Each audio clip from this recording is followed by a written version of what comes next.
As you enter the Realm of Shadow, you'll be walking into a massive location loaded with tough enemies and bosses. Sometimes these enemies can be difficult to fight even one-on-one, and Shadow of the Erdtree is no different than the base game, an epic challenge that many players will have to overcome through tactics and powerful builds. Much like in the Lands Between though, there's ways to get powerful early on and make the most challenging fights easier, which is why we're here, to help you through Shadow of the Erdtree by ranking the top 9 new weapons you can get early alongside builds to make them sing. To start us off at number 9, we've got the Dragon Hunter's Great Katana. This is a fun and strong katana that you can get relatively early, and this is particularly great for dragons. This weapon's unique Ash of War, Dragon Wound Slash, briefly coats the weapon in Dragon Wound grease while also doing a downward slash. This weapon is also capable of both pierce and slash damage, the former being better for those tough dragons we always get into battles with. This scales primarily with dexterity and strength and is solid on a higher dex build. Despite its C in both dexterity and strength scaling, you'll get more damage out of the weapon leaning towards dexterity. This is a must-have for katana users that also like to fight dragons. You can find this weapon in the Dragon's Pit early on by defeating the dungeon's boss. The dungeon is located in the south of Gravesite Plain. For the rune level 150 build, we're of course starting with the Dragon Hunter's Great Katana at plus 9 or 10, alongside any seal to use the Golden Vow and Flame Grant Me Strength incants, which both increase our damage.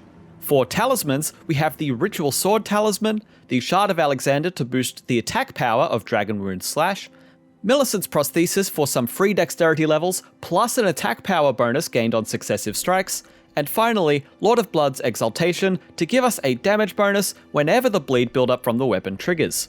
In our Flask of Wondrous Physic, we've also equipped the Thorny Cracked tier for even more bonus damage on successive attacks, plus the Faith Knot Crystal tier. This Faith tier lets us boost our Faith from 15 to 25 when we use it, allowing us to use the Golden Vow and Flame Grant Me Strength incants for 3 minutes without having to put many levels into Faith. For the rest of our stats, we've got plenty of Vigor and Dexterity at 60 each, with some points in Mind and Endurance to sustain our skill use and weapon attacks. The rest of your points should go into Strength for increasing your damage. At number 8, we've got the Greatsword of Solitude, a strong strength weapon with some mid-range ability too. This weapon's unique Ash of War, Solitary Moon Slash, sends out a powerful wave and then a follow-up swing. Here we've got an A in strength scaling maxed out too, which is great for a hard-hitting build. In terms of physical damage output, the wave acts much like Storm Ashes and does primarily physical damage. This is a powerful early option for those looking to wield one of the newer greatswords in the DLC. This weapon is fun to use too, and we highly recommend this one for pure strength users. You can find the Greatsword of Solitude very early in the DLC by defeating the boss at the Western Nameless Mausoleum. Now, for the level 150 build, we've got the Greatsword of Solitude at plus 9 or 10, plus any seal for Golden Vow and Flame Grant Me Strength. We have the Ritual Sword Talisman and Shard of Alexander items here from the last build, as well as the Axe Talisman to increase our charge attack damage, and the Claw Talisman to increase our jump attack damage. Our Physic Flask has the Spiked Cracked tier to further increase our charged attack damage, and the Faith Knot Crystal tier for the same buffs as before. As for the stats, here we have 60 Vigor and 66 Strength, which is an effective 99 Strength level when you two-hand the weapon. You need 13 Dexterity to wield the sword, and 15 Faith that gets bumped up to 25 when you drink your Physic to cast buffs. 24 Mind and 33 Endurance lets us use the weapon skill for this sword regularly. At number 7, we've got the Anvil Hammer, another impressive strength weapon. This weapon's unique Ash of War, Smithing Art Spears, will scale primarily with your strength stat. This weapon has a B in strength scaling and a D in faith. The best investment for stats here is strength, as this is an absolute bonk stick. The Ash hits hard, and the charged attacks can do massive damage when combined with the Axe Talisman and Charged tier. This weapon's pure power is useful for taking out tough enemies quickly, and the Ash of War, followed up by charged attacks, can be good for mob control. This is a heavier weapon though, so using Greatjar's Arsenal or Arsenal Charm +1 to increase your equip load can be a good idea. That way you can keep 51 poise, which is the first poise threshold for PvE, while still wielding this beast of a weapon. This is one we recommend learning the moveset for, and when you do, you'll be smashing through the DLC's toughest enemies and bosses. You can get this powerful strength weapon at the end of the Ruined Forge Lava Intake dungeon early in the DLC, which you can reach from the Gravesite Plains here on the map.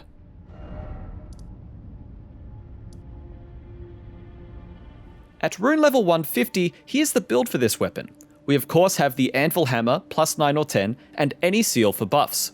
We've kept the Ritual Sword, Shard of Alexander, and Axe Talismans for the same reasons as before, but we've swapped the Claw Talisman out for the Arsenal Charm plus 1 to help with our equip load. We've kept our Physic Flask the same as the last build, with the Spiked Cracked tier and the Faith Knot Crystal tier. For stats, the Anvil Hammer requires a minimum of 10 Dexterity, 11 Intelligence, and 20 Faith, so hit those minimums before pumping your Strength level up to 55 and your Vigor up to 60. Put a good few points into Endurance as well to help improve your equip load in order to wield the hammer. For number 6, we have the Repeating Crossbow, a cool weapon that you can get early in the DLC. This weapon's Ash, Repeating Fire, although it's more of a special ability that isn't boosted by the Shard of Alexander, will rapidly shoot bolts out which can do massive damage from a range. This is particularly great with Flaming Bolts, because you can boost the fire damage with the Flame Tier and Fire Scorpion Charm. You can use the ability from a good distance and the damage will stack up fast. This could do 3000 or more damage when using the Repeating Fire ability and will destroy some tough enemies before they can even reach you. This is a weapon that we highly recommend combining with other builds, as you only need the stat requirements to wield it. The crossbow has no scaling stats and is only boosted by the damage type on the bolts, as well as the arrow's reach and sting talisman. You can get the flaming bolts in Caelid from the merchant north of Redmane Castle. They're relatively cheap and easy to grab before heading into the DLC. The crossbow itself does take a little longer to find, as you need to clear out Castle Ensis first. In the next area, take out the Ghost Flame Dragon to the south to find the crossbow. For a dedicated repeating crossbow build, we've got the crossbow itself at plus 9 or 10, alongside any seal to use damage buffs. Then we have flaming bolts equipped, plus a secondary ammo type in case we run out of ammo. For talismans, we have the Fire Scorpion Charm for increased fire damage, Arrow's Reach and Arrow's Sting talismans for increased crossbow range and attack power respectively, plus the Ritual Sword talisman. Our Physic Flask has the Flame Shrouding Cracked tier to increase fire attacks, plus the Green Burst Crystal tier to increase stamina recovery speed. This is vital because the crossbow's skill chews through your stamina bar. This is our character's crossbow only build, but as we mentioned, this weapon doesn't really scale with anything in particular, so as long as you meet the stat requirements, you could pair this with any other type of build. For number 5, we've got the Lizard's Greatsword. This is a weapon you can customize the Ash of War on, and it goes particularly well with Sacred Blade. Running this as a Strength and Faith build, you'll also have a ton of versatility, while hitting 850 AR on a Greatsword with reasonable weight. Interestingly, the charged attacks here have a projectile that comes out and does damage, making charged attacks with this weapon ridiculously good. This is a weapon that also can pair with most Ashes, including Flaming Strike and Royal Knight's Resolve as alternative options. The Lizard's Greatsword really is a gem for the fact that you get extra damage on charged attacks, and it's well worth grabbing early in Shadow of the Erdtree. It will also serve you well if you take it back to the Lands Between with you. You can grab the Lizard's Greatsword at Fog Rift Catacombs, which you get to by riding north from the Castle Ensis entrance. This is a random drop from the new imp enemies that wield them here. You can also get the Sacred Blade Ash of War to the north of the Third Church of Marika on the main map. Now, for the build, it starts with a plus 24 or 25 Sacred Lizard Greatsword with Sacred Blade, alongside any seal to use for the Golden Vow and Howl of Shabriri buffs. Also note that due to our high faith stats, you could use any number of faith incantations alongside this build. To buff our weapon skill and charged attacks, we have the Shard of Alexander and Axe Talismans respectively, as well as the Ritual Sword Talisman and Sacred Scorpion Charm to increase our holy damage. Our Physic Flask is using the Holy Shrouding Crack tier to further improve our holy attack damage, plus the Spiked Crack tier to increase our charged attack damage as well. With our stats, we've put 60 points into Vigor as well as Faith to increase our damage output. 23 Mind and Endurance gives us plenty of resources for spells and attacks. 15 Dex helps us meet the sword requirements, and the rest of our points could go into Strength to help increase our damage output even further. At number 4, we have the Backhand Blades, which are a very strong light weapon to try out early in the DLC. The Ash of War on this one, which is customizable, is quite good. It will allow you to dodge an attack and follow up with a backhanded sword strike. This can be amazing for mobs and tough enemies. The backhand blades go best when they are using the blood affinity, as the bleed buildup is solid and you can attack very fast with them. This is one that's worth grabbing for a dexterity build, and when using the blood affinity you'll want to get to 45 dexterity and arcane with your stats, which are decent soft caps for damage and bleed. You can find the backhand blades very early in the Gravesite Plains to the north of the Scorched Ruins. For the equipment, we have our backhand blades with bleed affinity, plus any seal to use the Golden Vow and Flame Grant Me Strength buffs with. Our talismans are the Claw Talisman for increased jump attack damage, the Shard of Alexander for increased attack power with Blind Spot, Millicent's Prosthesis for the successive strikes damage bonus and free dex levels, and also Lord of Blood's Exaltation for the damage bonus you gain whenever you bleed an enemy. Our Physic is using the Thorny Cracked tier for more successive attack power boosting, and also the Faith Knot Crystal tier to bring our faith up for casting our buffs. Our stats start with 60 Vigor, followed by 40 Dexterity, boosted to 45 with our talismans, and 45 Arcane, which gives us a decent amount of damage, plus increased bleed buildup. Mind at 20 lets us use Blind Spot many times without FP concerns, and Endurance at 25 lets us swing these blades plenty of times before needing to recharge. Our Faith is at 15, which gets boosted to 25 with the Physic in order to cast the buffs we mentioned earlier. At third place, we have the Horned Warrior Sword, an impressive weapon with great range and damage. This weapon's unique Ash of War, Horn Calling, is very strong and does mostly holy damage. Adding buffs like Golden Vow and Howl of Shabriri lets this Ash do well over 3000 damage. It's also quick to cast, so you can stack that damage up quickly, or use it at a distance thanks to its range. This weapon does not scale with Faith though, and the Ash is based primarily on weapon level. The weapon itself scales with Dexterity and Strength and is relatively light. The advantage here is mob control, and this may very well rival the Blasphemous Blade in terms of mobs. This can also hit enemies above you, which is incredibly convenient. You can find the Horned Warrior Sword in the Belorat Tower Settlement dungeon before the first boss, as a random drop from the tough enemies that wield them, so you may need to farm them to get the sword. There's one that patrols just outside of the small private altar Site of Grace. For our equipment, we've got the Horned Warrior Sword at plus 9 or 10, along with any seal for us to use Golden Vow and Howl of Shabriri. Our talismans are the Sacred Scorpion Charm for increased holy damage, the Shard of Alexander to increase Horn Calling's damage, Millicent's Prosthesis, and the Ritual Sword Talisman. Our Physic Flask is using the Holy Shroud and Cracked tier, plus the Faith Knot Crystal tier. Our stats start with 60 Vigor and 60 Dexterity, boosted up to 65 by Millicent's Prosthesis. Our other stats all balance out near 20, with Mind at 23, Endurance at 25, Strength at 20, and our Faith at 23. This gets boosted to 33 with the Physic, which lets us cast our buffs with the seal. Going into our top 2 now, we've got the Great Katana. This weapon is crazy good, and in Blood Affinity will net you 132 bleed buildup maxed out with 45 Arcane. The unique Ash of War of the Great Katana, Overhead Stance, can do quick bleed buildup and damage. The Charged Attack stance gives you 3 successive hits in total, while the Light Attack is a single powerful strike. The Great Katana is a must-have for katana users that also like bleed builds, and may be a perfect fit for those looking for a Rivers of Blood alternative. The Overhead Stance also does good posture damage on both the light and charged versions. The charged hits from this weapon can be used with successive attack boosts, as well as a boost from Lord of Blood's Exaltation, and you can add in the White Mask too if you want even more blood damage bonus. This is because the third hit procs bleed on most enemies and bosses, and with a total of 132 bleed buildup, it's no surprise why this made our top 2.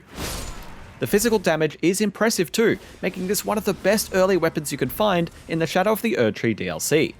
You can find the Great Katana early on in a lake to the north of your starting location in Gravesite Plains. This is the same location where you can fight a Ghost Flame Dragon. To start off our equipment, we have our Great Katana equipped with the Blood Affinity. Make sure to use the Black Wet Blade to change its affinity without changing the Ash of War. We also have any seal alongside to cast Golden Vow and Flame Grant Me Strength. Our talismans here are the same as they would be for the Dragon Hunter's Great Katana from earlier in the video, so that's the Ritual Sword Talisman, Shard of Alexander for the skill damage bonus, Millicent's Prosthesis for the free dex levels and successive strikes buff, and Lord of Blood's Exaltation for the bleed damage buff. The Thorny Crack tier and Faith Crystal Knot tier in our Physic will increase successive strike damage, as well as increase our Faith to where we can cast our buffs with Seal. Our stats here are similar to our Backhand Blades build, with 40 dex, boosted to 45 with Millicent's Prosthesis, and 45 Arcane to give us decent damage alongside increased bleed buildup. Alongside those stats, we have 60 Vigor, 20 Mind, 25 Endurance for our resource stats, alongside 15 Strength for the Katana requirements, and 15 Faith that gets boosted with our Physic in order to cast our buffs. And coming in at number 1, we've got the Beast Claws, and the name says it all. These are absolute beasts of a fist weapon, possibly the best fist weapon in the game now. Their unique Ash of War, Savage Claws, is insanely good. This can be combined with Bloodflame Blade for very good bleed buildup, unbelievably cool moves, and amazing damage output. The animations of the attacks can be very useful too, as a lot of times you can avoid attacks or just take out enemies before they have a chance to hit you. This weapon, and the build we've got for you, is absolute fire. You'll be crushing enemies and bosses in no time with these weapons. You can pick up the Beast Claws in the forest to the south of your starting location in Gravesite Plains. Defeat Loga, the Beast Claw here, and the claws are all yours. With our equipment, we're starting with the Beast Claws with a heavy affinity. The claws will give you a strength scaling when heavy, which makes the claws deal a ton of damage. Pair this with a seal to help us use our damage buffs. We have Lord of Blood's Exaltation for the bleed damage buff, the Shard of Alexander to improve damage from the Savage Claws skill, Millicent's Prosthesis for the successive strikes damage boost, plus the Outer God Heirloom for some free levels in Arcane to reach the minimum casting requirement for Bloodflame Blade. This is a DLC talisman though, so you could also respec your character to meet that stat requirement and replace it with something else. Our Physic is using the Thorny Cracked tier for a successive attacks bonus, and the Faith Knot Crystal tier to enable us to use our Seal. For our stats, we're starting with 60 Vigor and 66 Strength, alongside 24 Mind and 33 Endurance to sustain the use of Savage Claws. Our Dexterity is at 18, Arcane at 9, boosted to 14 with that talisman, and our Faith is at 15, which will boost to 25 in order for us to cast our damage buffs. Elden Ring is a challenging game, but with these weapons and builds, you can progress through the toughest enemies and bosses much easier. For more Shadow of the Erdtree content, check out the things we wish we knew when getting started in the DLC, or our full Shadow of the Erdtree video review. You can also find our expanding Elden Ring wiki, plus all other things gaming, at IGN.com.